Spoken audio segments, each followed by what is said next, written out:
नमस्कार दर्शक बिंदु एसएससी केस 2016 एसएससी मामलाय बिराट मोड़ सुप्रीम कोर्टे एबार कि हबे साम्प्रतिक प्रकाशित এই প্রতিবেদনটি আমরা বিস্তারিত জেনে নেব।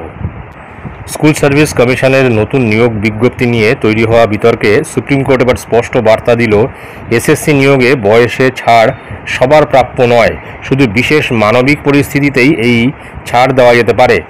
এই সিদ্ধান্তে একদিকে যেমন বহু চাকরি প্রার্থীর আশা ভঙ্গ হয়েছে, তেমনি স্পষ্ট হয়ে উঠেছে যে 2016 সালের এসএসসি নিয়োগ দুর্নীতি পরবর্তী নতুন নিয়োগ এখনও পুরনো নিয়ম কার্যকর নয়। সুপ্রিম কোর্টের বিচারপতি সঞ্জয় কুমার এবং বিচারপতি সতীশ চন্দ্র শর্মার ডিভিশন বেঞ্চ শুক্রবার জানিয়ে দিয়েছে, প্রত্যেক প্রার্থী বয়সের ছাড় চাইলে সেটি গ্রহণযোগ্য নয়।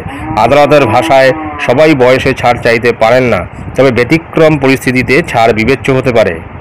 এই রায়ের মাধ্যমে 2016 সালের বাতিল হওয়া নিয়োগকে কেন্দ্র করে নতুন করে নিয়োগ প্রক্রিয়া শুরু হয়েছে। সেখানে অনিয়ম ঠেকাতে সুপ্রিম কোর্টের এই অবস্থান অত্যন্ত তাৎপর্যপূর্ণ।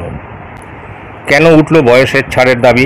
2016 সালের নিয়োগ বাতিলের পর সুপ্রিম কোর্টের নির্দেশে এসএসসি নতুন নিয়োগ বিজ্ঞপ্তি প্রকাশ করে। তাতে চাকরি প্রার্থীদের একাংশ দাবি করেন, যেহেতু তারা পূর্ববর্তী বিজ্ঞপ্তিতে আবেদন করেছিলেন, তাই বয়সের ছাড় সহ আগের নিয়মই বহাল রাখা উচিত।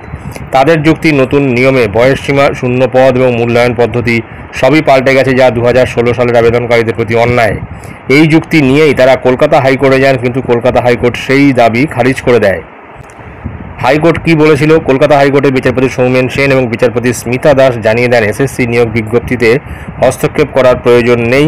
আদালতের মতে কমিশন এবং পর্ষদ অতীতে যা করেছে তা অনভিপ্রেত, তবে এখন দ্রুত শূন্যপদ পূরণ করাই প্রাধান্য পাওয়া উচিত।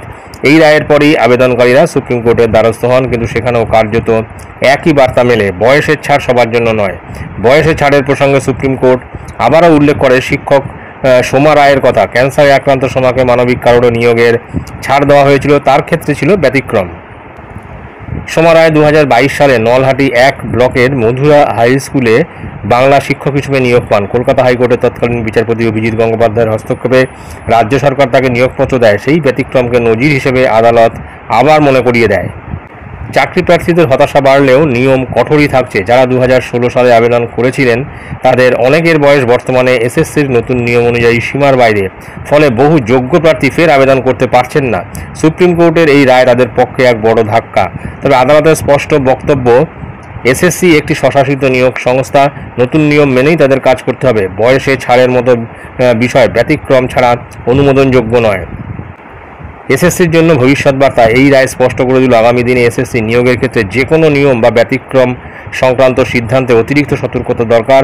নিয়ম ভাঙলে বা অযৌক্তিক ছাড় দিলে আদালতের হস্তক্ষেপ হবেই। এই পরিস্থিতিতে কমিশনের দায়িত্ব আরও বেড়ে গেল, কারণ অচল অবস্থা কাটিয়ে দ্রুত এবং স্বচ্ছ নিয়োগ করাই এখন সবচেয়ে বড় লক্ষ্য। সুতরাং বোঝা যাচ্ছে যে সুপ্রিম কোর্টে বয়সের ছাড় সংক্রান্ত যে নিয়োগ প্রক্রিয়ার মামলা চলছিল, সেখানে কিন্তু সম্পূর্ণ সেই মামলা কিন্তু খারিজ হয়ে যায় এবং বর্তমানে যাদের চাকরি বাতিল হয়েছে তাদের মধ্যে অনেকেই যোগ্য প্রার্থী রয়েছেন, অথচ তাদের বয়সের সীমা পেরিয়ে গেছে, অর্থাৎ 40 পার হয়ে গেছে।